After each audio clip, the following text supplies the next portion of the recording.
যুগে যুগে সবকিছুরই পরিবর্তন হয়, পোশাকের পরিবর্তন হয়, খাবারের পরিবর্তন হয়, ভাষার পরিবর্তন হয়, সবকিছুরই পরিবর্তন হয়। তো পোশাকের পরিবর্তন হয়, সেই পরিবর্তনটা করে থাকে ফ্যাশন ডিজাইনাররা। তারা পোশাক নিয়ে পড়াশোনা করেছে, পোশাকের রং, তারপর পোশাকের সাইজ, কম্পোজিশন, ব্যালেন্স, এই সব কিছুই ডিজাইনাররা করে থাকেন। আজ এমন একজন ডিজাইনারের সাথে আমি গল্প করব। তো তিনি পোশাক নিয়ে ভাবেন, পোশাকের রং নিয়ে, পোশাকের অর্থ নিয়ে, পোশাকের যে অর্থ আছে উনি সেটা বলবেন। ওনার সাথে গল্প করব। আর ওনার ডিজাইন করা পোশাকগুলো আমার ভীষণ ভালো লেগেছে, আমি দেখেছি কতগুলো ফ্যাশন ডিজাইন করেছেন উনি। তারপর ওনার ডিজাইন করা কাপড়গুলো আমি দেখলাম, ভীষণ আরামদায়ক। আপনারা যদি তার ডিজাইনগুলো করা কাপড়গুলো যদি পেতে চান, আমি নিচে একটা নাম্বার দিয়ে দেবো, এই নাম্বারে আপনারা যোগাযোগ করতে পারেন।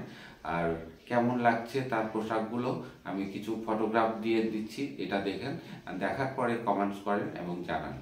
আমার সবসময় মনে হয় ফ্যাশন মানে একটা শিল্প। আমি আমার প্রতিভা, আমার ক্রিয়েটিভিটি, আমার শিল্পকে ফুটিয়ে তুলতে পারবো ফ্যাশনের মাধ্যমে। এবং সবচেয়ে বড় কথা যেটা, আমার নিজে সাজতে এবং অন্যকে সাজাতে সুন্দর দেখতে পছন্দ। সেজন্যই আমার ফ্যাশন ডিজাইনার হয়ে ওঠা। একেবারে শুরু থেকে যদি বলি তাহলে ছোটবেলায় পুতুল খেলা, পুতুলকে সাজানো, পুতুলের জন্য পোশাক তৈরি করা থেকেই আমার পছন্দ। এরপর আস্তে আস্তে যখন বড় হই, আমি প্রথমে জানতাম না ফ্যাশন ডিজাইন বলে একটা সাবজেক্ট আছে। তো মায়ের থেকে একটু একটু করে শিখেছি। আমার মা সেলাই করতেন, আর দেখতাম হাতে সেলাই করে খুব সুন্দর সুন্দর পোশাক তৈরি করতেন নিজের জন্য এবং আমাদের জন্য, এবং আমাদের জামায় ফুল তুলে দিতেন। তো এরপর মায়ের কাছ থেকে শিখে শিখে বড় হওয়া। যখন কলেজে পড়ি তখন জানতে পারি যে আসলে ফ্যাশন ডিজাইন বলে একটা সাবজেক্ট আছে এবং এটাতেও পড়াশোনা করা যায় এবং পোশাক তৈরির এই শিল্পটাকে আরো সুন্দর করে শেখা যায়। তো সেই জন্যই আসলে ফ্যাশন ডিজাইন এন্ড টেকনোলজিতে ভর্তি হওয়া, এরপর থেকে কাজ শুরু। তাহলে কাঁথা সেলাইয়ের প্রতি তোমার আগ্রহ ছিল নাকি? আমার ভীষণ আগ্রহ ছিল। মা যখন সেলাই করতো কিংবা আমার চাচিরা যখন সেলাই করতেন তখন দেখা যেত আমি হাত থেকে টেনে নিয়ে বলতাম আমি একটুখানি করি। মানে কাঁথা সেলাই তো বিভিন্ন রকমের ধরন আছে, কোন রকমের কাঁথা সেলাই তুমি প্রথমে দেখেছো? একদম গ্রামীণ বাংলা কাঁথা সেলাই, যেই প্রত্যেকটা ফোড়ে ফোড়ে মানুষের জীবনের গল্প গাথা উঠে আসে। নকশি কাঁথা। নকশি কাঁথা। আচ্ছা আচ্ছা। এই কাঁথা সেলাই নিয়ে কি তুমি এখন, তুমি যে একজন ডিজাইনার, ফ্যাশন ডিজাইনার, ওইটা অ্যাপ্লাই করেছো? হ্যাঁ, আমি আমার পোশাকে একটুখানি কাঁথা সেলাইয়ের টাচ রাখার চেষ্টা করি সবসময়, যেন সেই স্মৃতিটা ফুটে ওঠে এবং একটুখানি ঐতিহ্য কিংবা আমাদের যে ভালোবাসা কাঁথা সেলাইয়ের সাথে সেটা রয়ে যায়। তো প্রথম দিকে ফলো করতাম বিবি রাসেল। একদম ফ্যাশন ডিজাইনার নামটা মাথায় আসলেই বাংলাদেশের যার কথা মনে আসে। তো এরপর দেখলাম যে আমার বিশ্ববিদ্যালয়েরও এমন অনেক সিনিয়র ভাই এবং আপুরা আছেন যারা এখন খুবই ভালো কাজ করছেন। এরপর তাদের সঙ্গে কথা বলা শুরু করি, যেমন আমার খুবই পছন্দের ইমাম ভাইয়া। তো ওনার কাজ দেখে আমি একটা ফ্যাশন শোতে তখন দেখে আমার ভীষণ ভালো লাগে। তো ও ভাইয়ের সাথে কথা বলার চেষ্টা করি। ভাই আমাকে ভীষণ সহযোগিতা করে এবং খুবই স্নেহ করেন। তো আসলে এই যে বড়দের কাজ দেখে দেখে আগ্রহটা আরো বেড়ে ওঠে। তো মনে হয় যেন আমিও তাদের মতো নিজের নামটাকে একদিন একটা ফ্যাশন ডিজাইনার হিসেবে তুলে ধরতে পারবো, কিংবা সবাই আমাকে ফ্যাশন ডিজাইনার হিসেবে চিনবে, ফ্যাশন ডিজাইনার সকাল। তো প্রথমে তো যেটা মানে একটা শেখার বিষয় থাকে, যেমন ছবি আঁকার ক্ষেত্রে প্রথমে ড্রয়িং থাকে, স্কেচ থাকে, অয়েল কালার থাকে, ওয়াটার কালার থাকে, এরকম স্টেপ বাই স্টেপ ছবি আঁকতে হয়। ফ্যাশন ডিজাইনের ক্ষেত্রেও আশা করি এরকমের কোনো গ্রামার তো অবশ্যই আছে, তাই? একদমই তাই। ওকে, তো তুমি তারপরে ছবি আঁকতে আঁকতে একজনের একটা নিজস্ব স্টাইল ডেভেলপ করে, রাইট? তো তুমি তোমার ফ্যাশন তৈরির ক্ষেত্রে তুমি ইমাম হাসানের কথা বললে, তাই না? আমি তার কাজ দেখেছি। তো ওনার কাজ দেখে আমি কি বলবো, বাংলাদেশের সবাই তার কাজের একটা স্টাইল সবাই জানে যে এটা ইমাম হাসানের ড্রেস। একদমই এটা ওর কেউ বলুক বা না বলুক সবাই চিনে, যারা ফ্যাশন সচেতন আর কি। হ্যাঁ, তো তোমার ক্ষেত্রে তুমি তোমার নিজস্ব যে সিগনেচার, এটা কি ডেভেলপ করতে পেরেছো নাকি এখনো সময় নিচ্ছ? আমি সবেমাত্র শেষ করেছি আমার পড়াশোনা, তো এর পরে আমি আসলে নিজের ডিজাইন করাগুলো শুরু করেছি। সম্প্রতি কাজ করেছি বেশ কয়েকটা ইন্টারন্যাশনাল বিউটি প্রেজেন্টে, যেমন মিস কসমোতে আমি ডিজাইন করেছি। মিস কসমো আরমানি আমার ড্রেস পরেছে তাদের অফিসিয়াল ফটোশুটে। এছাড়াও আমি মিস ইন্টারন্যাশনালের জন্য ন্যাশনাল কাস্টিউম করেছি। তো ওই যে নিজের সিগনেচার ডিজাইন করা কিংবা ওটাকে ডেভেলপ করা এবং এটা নিয়েই সবসময় কাজ করে যাওয়া, ওটা আমি চেষ্টা করছি। তো আমি নতুন কিছু কাজ করেছি যেগুলোতে আমার সিগনেচার আনার চেষ্টা করেছি। আমি আশা করছি আমার পরবর্তী সকল কাজে এই স্টাইলটা থাকবে, যেমন প্যাচওয়ার্ক, কাঁথা স্টিচ, মানে ট্রেডিশনাল ফিউশন। প্যাচওয়ার্ক আমার ভীষণ পছন্দ, আর সেই সঙ্গে কাঁথা সেলাই, যেটা একটু আগেই বলছিলাম। আমি আমার সব পোশাকে একটুখানি প্যাচওয়ার্ক রাখার চেষ্টা করি। সেই সঙ্গে আমার মনে হয় যে সবার মতো করে নয়, আমি কালার কম্বিনেশনটাকে একটুখানি ভিন্নতায় চিন্তা করি। আমার মনে হয় যে রং নিয়ে খেলা করা আমাদের প্রত্যেকটা ডিজাইনারের একটা আনন্দের বিষয়। তো আমি চেষ্টা করি কি আমার কালার কম্পোজিশনটা একটুখানি ভিন্ন রাখার। যেমন এখানে আমার একটা ব্যাগ আছে, যে ব্যাগটা হচ্ছে আমি করেছি।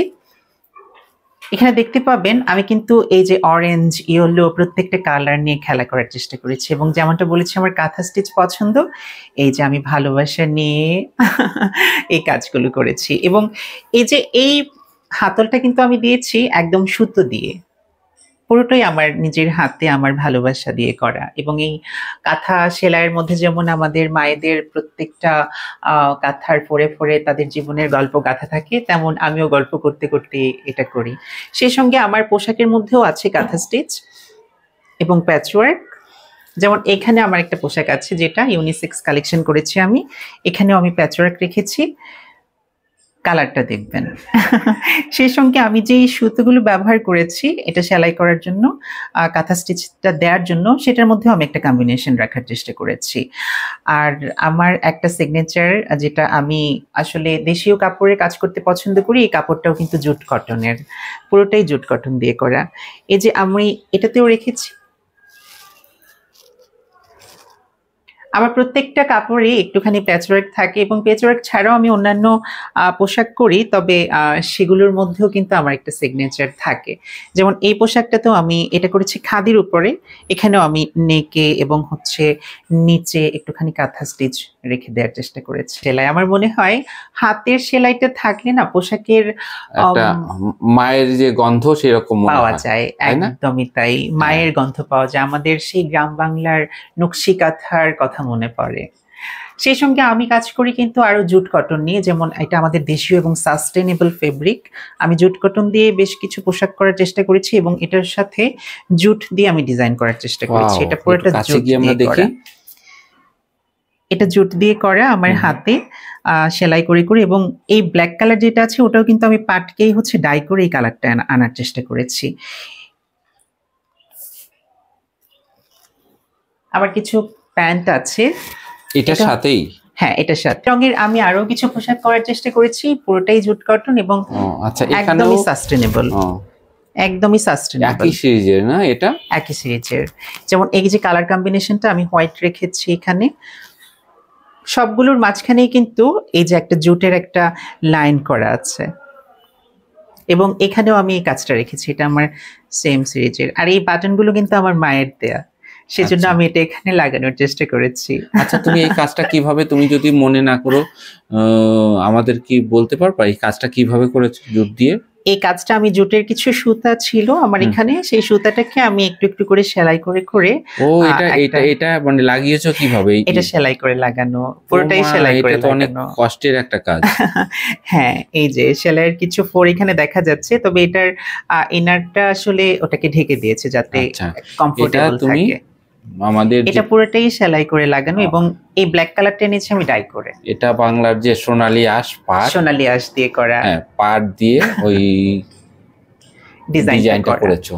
এটা আরো অনেক জায়গায় তো তুমি তাহলে করতে পারো, শাড়িতেও করতে পারো। হ্যাঁ, আমি শাড়িতেও, শাড়ির আঁচলে এবং আমার স্কার্টে, তারপর শার্টে, প্যান্টে, সব জায়গায়। আসলে ডিজাইনটা এমন, যখন কোনো জিনিসের প্রতি ভালোবাসা চলে আসে তখন সেই ভালোবাসাটা কোথায় কোথায় যে ভালোবাসার ছোঁয়া লাগানো যায় এটা আসলে বলে বোঝানো যাবে না। এটা আমি সব পোশাকেই আমার এই টাচটা রাখার চেষ্টা করি।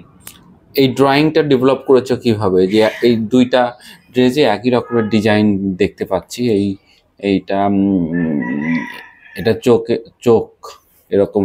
হ্যাঁ, এটাতে আমি চেষ্টা করেছি আমাদের যে দৃষ্টিভঙ্গি আছে সমাজের মানুষের, সেটাকে তুলে ধরার। আমার মনে হয় আমাদের দৃষ্টিভঙ্গি বদলানো উচিত, এবং আমরা আমাদের মন যতটা সুন্দর করে রাখি, আমাদের চোখ তত সুন্দর করে পৃথিবীকে দেখে। তো সেজন্যই আমি একটা চোখ এঁকে দিয়েছি, এটা আসলে মনের চোখ। এইটাই তোমার আইডেন্টিটি?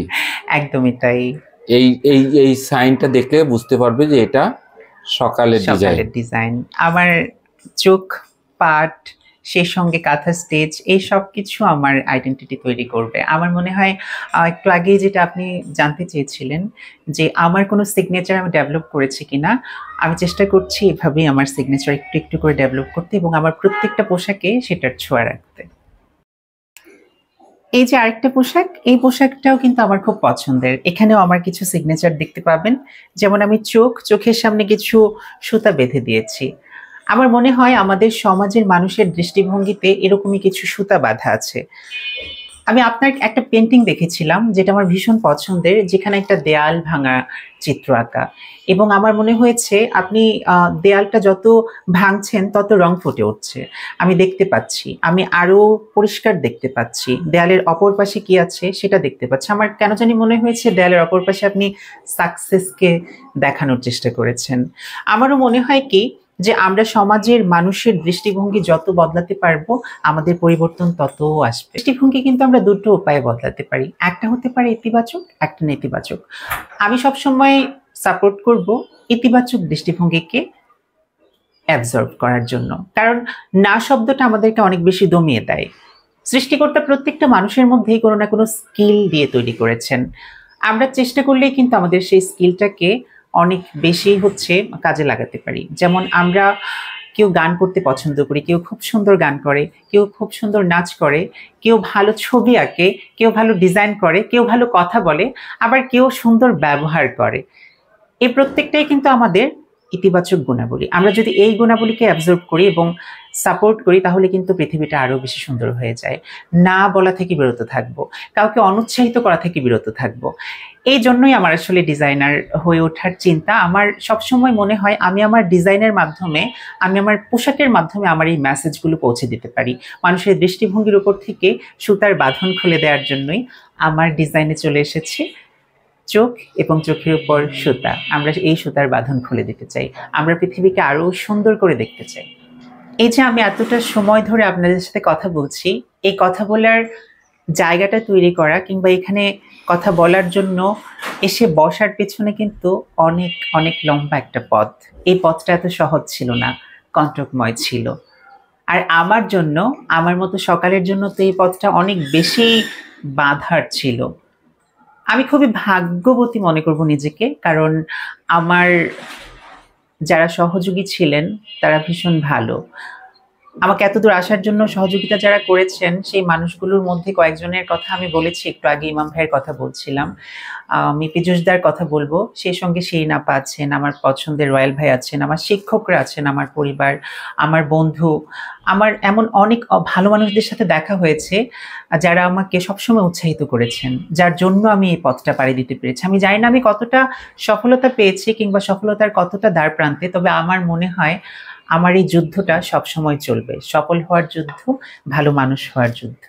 সকাল এতদূর আসার সুযোগ পেয়েছি, নিজেকে তৈরি করার সুযোগ পেয়েছি, আমি মানুষের ভালোবাসা পেয়েছি বলে এতদূর আসতে পেরেছি। আমার মতো হাজারো সকাল আছে যারা এখনো পর্যন্ত চিন্তাই করতে পারে না নিজেকে তৈরি করার, এখনো ভয় পায় সমাজের মানুষের দৃষ্টিভঙ্গির। আমাদের সকলের উচিত প্রত্যেকটা মানুষকে নারী, পুরুষ কিংবা লিঙ্গ ভেদে নয়, মানুষ হিসেবে সম্মান করা এবং মানুষ হিসেবে মেনে নেওয়া। আমি সবসময় যেটা বলি, মানুষের সৌন্দর্য তার কথায়, তার হাসিতে, তার আচরণে, তার যোগ্যতায় এবং তার শিক্ষায়, লিঙ্গ পরিচয় নয়।